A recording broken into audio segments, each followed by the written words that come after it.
Hey there guys, it's Jennifer from Happy Gorgeous Life. I just wanted to pop on here really quick and show you guys a recipe that I have been drinking for about a year now and I absolutely love it. I've been following the ketogenic diet and I've lost about 10 pounds in about 6 months, just really doing nothing else other than kind of doing what's called lazy keto. You can Google that term, but I didn't want to get too crazy into what the keto diet is, but I've been drinking this keto coffee recipe for about a year and then following the keto diet for about almost 6 months now. And I really love this way of eating. It's really giving me a lot more energy and I feel a lot less bloated and tired, but yeah, I just wanted to get into the coffee. So basically, I've kind of made up this own version of my keto coffee from different things that I've looked at and researched online. And this is what I found tastes best and works for me. You, of course, can do your own variations to this, or maybe this will be a good starting point for you as to what you would like to do, starting out with something like this. But I start out basically with about 12 ounces of freshly brewed coffee. And right now I'm doing the McCafe, the premium roast. I get it from Walmart or Target or Kroger, wherever. I do decaf because I'm kind of cray on caffeine, so I stick with the decaf.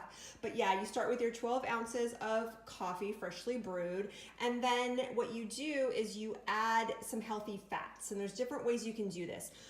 For my variation, I do about 2 tablespoons of a heavy whipping cream, and this is just like a basic one you can get from Kroger. And then you want to add another type of healthy fat in there. You can do a grass-fed butter, you can do a coconut oil. I'm sure you've probably seen those recipes online for like coconut oil coffees. This is my favorite brand, the Garden of Life Raw Virgin. It's semi-sweet tasting, but not so like sickly sweet, but it's a beautiful texture. I've baked with it, cooked with it, you name it, put it in my coffee, it's awesome.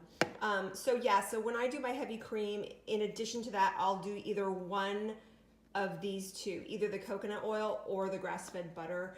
Today I've done a tablespoon of the grass-fed butter. So those are your healthy fats in that keto coffee. And then to add a healthy protein, right now I'm doing this Root Vitality Collagen Powder off of Amazon. It was pretty highly rated and a pretty good price, and I have to say it's nice and smooth, it blends well. And when you add something like a collagen powder, you're getting very clean, healthy proteins and collagen peptides, and so it's a way to add protein without excess carbohydrates and unhealthy sugars and things like that to your coffee. And then the last thing I do to add a little bit of sweetness, because I do not like the taste of coffee that is not sweetened, I've been loving this Swerve. It's a sugar replacement. It's kind of like an alternative to stevia. A lot of people who really aren't into the taste of stevia really love this. And my son is a type 1 diabetic, so I use this a lot when I'm doing type 1 friendly recipes for him, or keto friendly recipes for me. This one's diabetic friendly, tastes like sugar, it's easy to digest, and I believe it's, I want to say 0 net carbs per serving, which is awesome when you're following the keto diet, because as you know, you have to count your net carbs on that diet. So I take all of these and I blend it. So this is my Vitamix, and right now in the Vitamix, I've got 1 tablespoon of that butter, I've got 2 tablespoons of my heavy whipping cream, and I've got a tablespoon, well, shouldn't say tablespoon, I've got this scoop that came with the collagen powder, a scoop of that in there.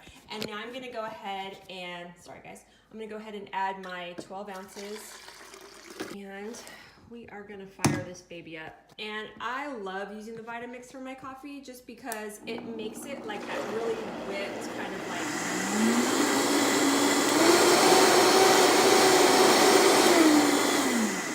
whipped kind of foamy Starbucks taste, kind of like mouthfeel from Starbucks, if that makes any sense. Here we go. Let me grab a mug here. And then, oh my gosh, I love this so much, you guys.